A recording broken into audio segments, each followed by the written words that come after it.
आज हमारे साथ है हुरैब लोन जी जो कश्मीर से आए हैं। आपका एक्सपीरियंस कैसा रहा रायपुर में हॉस्पिटल का एक्सपीरियंस? डॉक्टर साहब, सबसे पहले मैं सर्जरी के बारे में बताऊंगा कि ये तो सिंपली मैं मैजिक कहूँगा। सब लोग बिल्कुल खुश थे कि कश्मीर से पेशेंट आया और सबको मेरा नाम तक यहाँ पता था कि आप कश्मीरी हो। तो मेरे साथ बहुत ही अच्छा यहाँ पे व्यवहार हुआ और एक प्रोफेशनल तरीके से मेरा ट्रीटमेंट हुआ। जब मैं यहाँ आने से पहले मैं तो बिल्कुल 15 या 10 मीटर ही चल पा रहा था। बहुत ज़्यादा मेरी सिचुएशन खराब थी। तो आपने रायपुर आना क्यों चूज़ किया ऐसे? देखिए डॉक्टर साहब, ये आपने एक बहुत ही इंपॉर्टेंट सवाल पूछा कि मैंने आपको ही क्यों चुना। और कश्मीर अगर देखेंगे मोस्टली कश्मीरी लोग दिल्ली को ही प्रेफर करते हैं, दिल्ली में ट्रीटमेंट कराना। मुझे एक सिर्फ डॉक्टर ही नहीं चाहिए थे, कॉम्पिटेंट डॉक्टर। उसके अलावा मेरा एक ऐसा बजट होना चाहिए था जिसके अंदर ये सर्जरी पॉसिबल होती थी, क्योंकि मैं लोअर मिडिल क्लास फैमिली से बिलोंग करता था। और अभी जब मैं हूँ बिल्कुल फिट एंड फाइन। जब मैं आया था तो मैं बिल्कुल, मेरा जो पोस्चर था वो बिल्कुल टेढ़ा था और एब्रप्टली इन 48 घंटों के अंदर 80% मेरा जो पोस्चर है वो भी सीधा हो गया। तो मुझे तो ऐसा लग रहा है जैसे मैंने दूसरा जन्म लिया। मैं तो यही कहूँ डॉक्टर साहब, आपका शुक्रिया करूँगा। नमस्कार दोस्तों, आज हमारे साथ है हुरैब लोन जी जो कश्मीर से आए हैं। सर को कमर में बहुत दर्द होता था, पैरों में भी दर्द आ रहा था। मैं चाहूँगा सर अपनी स्टोरी खुद ही बताएं कि क्या तकलीफ होती थी सर। डॉक्टर साहब, तकलीफ मेरी बहुत पुरानी थी। 2014 से मुझे इश्यू हो रहा था। तो अचानक से मैं 2019 में जिम करने गया तो वहाँ पे मेरी इश्यू जो है वो बहुत ज़्यादा बढ़ गई। फिर मैंने 2019 में 19 में ओपन सर्जरी करवाई गवर्नमेंट हॉस्पिटल से। बट कुछ महीनों तक मैं ठीक रहा, ऑलमोस्ट 8-9 महीने, 1 साल के करीब ठीक रहा। लेकिन बाद में मेरा इशू जो है वो और ज़्यादा बढ़ने लगा। मैं डॉक्टरों के पास लगातार उनके पास चेकअप के लिए, रूटीन चेकअप के लिए मैं जाता था। बट वहाँ पे मुझे यही बोला गया कि हमारे पास तो आप एकदम नॉर्मल हो, ऐसी कोई इशू वगैरह आपके पास है नहीं। तो मैंने उनकी बात मान ली। हल्के से मेडिसिन वगैरह मुझे देते थे, मैं लेता था। बट करते करते सिचुएशन बहुत ज़्यादा बिगड़ गई और 2 महीने पहले तो मैं बिल्कुल चल ही नहीं पाया। इतनी मेरी हालत ख़राब हो गई कि मुझे बिल्कुल खींच के अपने आप को चलाना पड़ा। इवन मैं बाथरूम तक नहीं जा पा रहा। तो सिचुएशन मेरी बहुत ही ज़्यादा ख़राब थी। मैं बिल्कुल यहाँ आने से पहले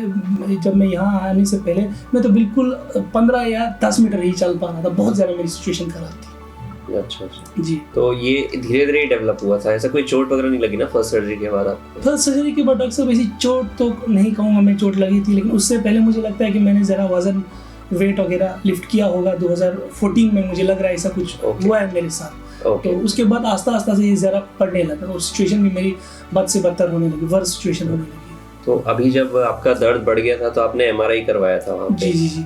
तो उसके बारे में क्या आपको मालूम था, क्या है उसमें MRI में? एक्चुअली डॉक्टर साहब, मैंने खुद से इंटरनेट पे रिसर्च वगैरह की। तो MRI मुझे डॉक्टर ने सजेस्ट किया कि आप पहले MRI के लिए। MRI में मुझे क्लियर कर दिया कि L4 L5 आप मेरा जो है बहुत ज़्यादा प्रोलैप्स कर चुका है। तो मोस्ट ऑफ द डॉक्टर्स ने कहा कि एक सर्जिकल केस में आपको सर्जरी करवानी ही पड़ेगी। आपकी डिस्क जो है वो ज़्यादा बाहर निकल चुकी है और नस को ये कंप्रेस कर रही, तो आपको इसमें सर्जरी लगेगी।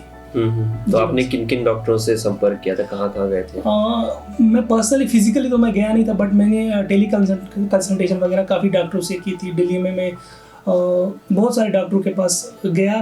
बट प्लानिंग तो मैं कर रहा था उनके पास जाने की। बट ऐसा कुछ हुआ कि मैं उनके पास जा नहीं। मैं डॉक्टर से भी मैंने बात की थी, डॉक्टर करके एक डॉक्टर है उनसे की थी, और 1-2 और भी डॉक्टर हैं जिनके साथ मैंने बात की थी। बट कुछ ऐसी इश्यूज हो गए कि मैं उनके पास जा नहीं पाया और कश्मीर से मुझे यहाँ सीधा रायपुर आना पड़ा। तो आपने रायपुर आना क्यों चूज़ किया ऐसे? देखिए डॉक्टर साहब, ये आपने एक बहुत ही इंपॉर्टेंट सवाल पूछा कि मैंने आपको ही क्यों चुना। और कश्मीर अगर देखेंगे मोस्टली कश्मीरी लोग दिल्ली को ही प्रेफर करते हैं, दिल्ली में ट्रीटमेंट कराना। और बहुत सारे लोगों ने मुझसे, कश्मीर में भी मेरी फैमिली ने कहा कि तो बहुत ही सरप्राइजिंग बात है कि आप दिल्ली छोड़ के कश्मीर क्यों जा रहे हैं। डॉक्टर साहब, इसमें बहुत सी टेक्निकल चीज़ें। जब मैं बीमार था 2 महीने मैंने कंप्लीट रिसर्च की इसके ऊपर कि इंडोस्कोपिक सर्जरी एक्चुअल में है क्या। मुझे एक सिर्फ डॉक्टर ही नहीं चाहिए थे, कॉम्पिटेंट डॉक्टर। उसके अलावा मेरा एक ऐसा बजट होना चाहिए था जिसके अंदर ये सर्जरी पॉसिबल होती थी, क्योंकि मैं लोअर मिडिल क्लास फैमिली से बिलोंग करता था। दिल्ली में जो डॉक्टर थे उनकी कास्ट कुछ इतनी ज़्यादा थी कि वो मेरे बजट से बिल्कुल बाहर थी।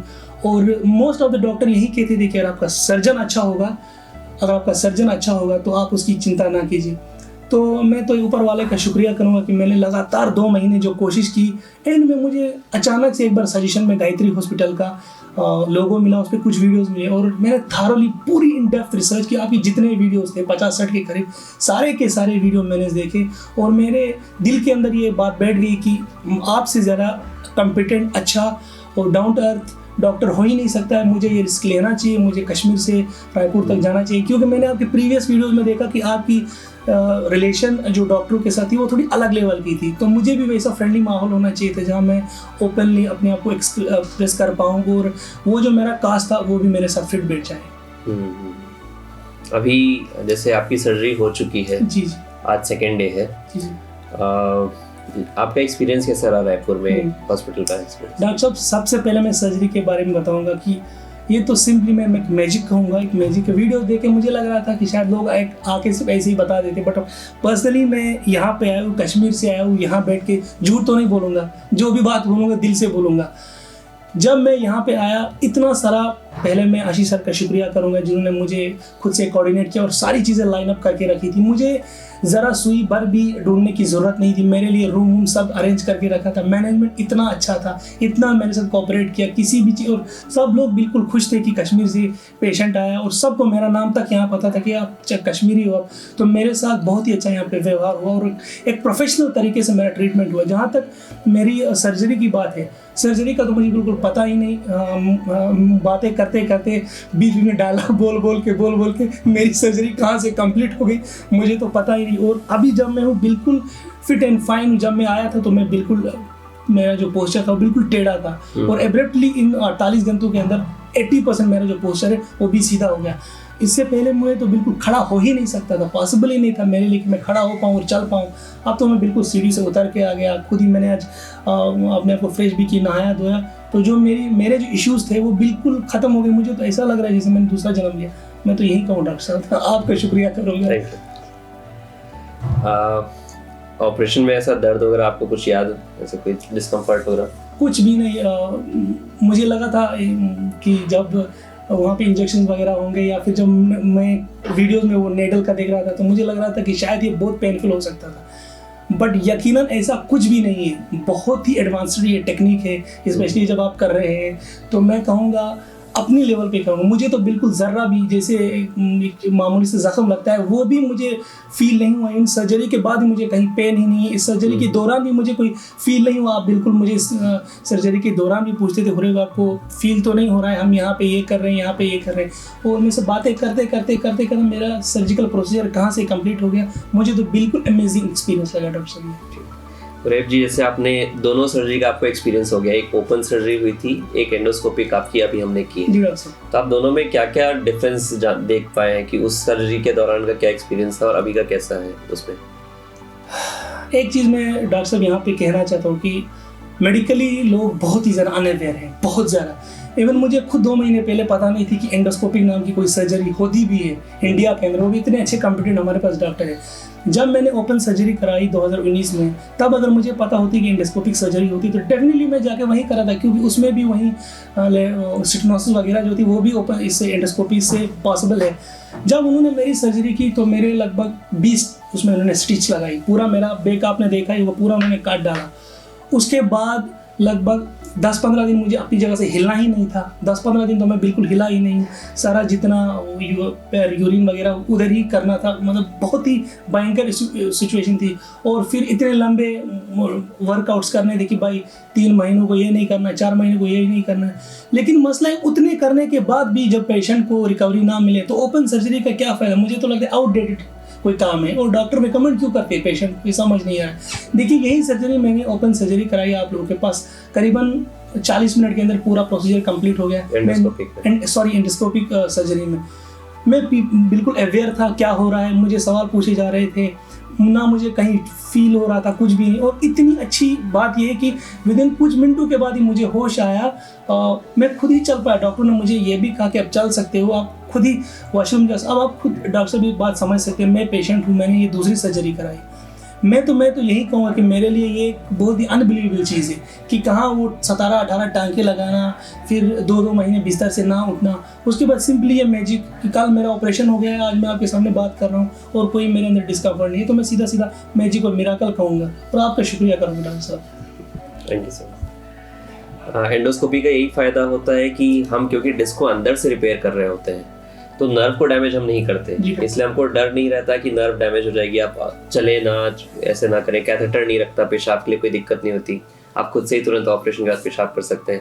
जो ओपन सर्जरी में कैथेटर रहता है वो उसके कारण कॉम्प्लिकेशंस होते हैं। डॉक्टर साहब, आपने कैथेटर की जो बात की, मैं आपको एक अपना पर्सनल एक्सपीरियंस शेयर करूँगा। जब मेरी ओपन सर्जरी हुई थी तब सर्जरी के दौरान उन्होंने मेरा वो कैथेटर नहीं डाला था। जब मुझे थिएटर से निकाला के बाद में जब मेरे यूरिन का इशू हो गया, फिर रात को उन्होंने अलग से डॉक्टर आया, मैंने कहा मेरा यूरिन बाईपास नहीं हो रहा है, फिर अलग से उन्होंने मुझे कैथेटर, और इतना पेनफुल था मेरे लिए कि मैं जब चिल्लाया वहाँ पे ब्लड भी आया तो मेरे फैमिली मेम्बर्स ने वहाँ पे रोया।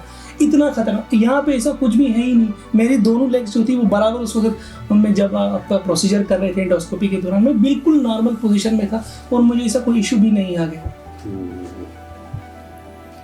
बहुत से लोग डरते हैं अभी भी, जैसे आपने तो हिम्मत किया अभी ऑपरेशन कराने का, लेकिन बहुत से आपकी एज के यंग लोग जो हैं खासकर वो डरते हैं कि सर मेरा तो उम्र बहुत कम है, मैं नहीं कराने वाला सर्जरी, मैं सह लूँगा दर्द लेकिन नहीं कराऊंगा। आपका क्या मैसेज है उनके लोग के?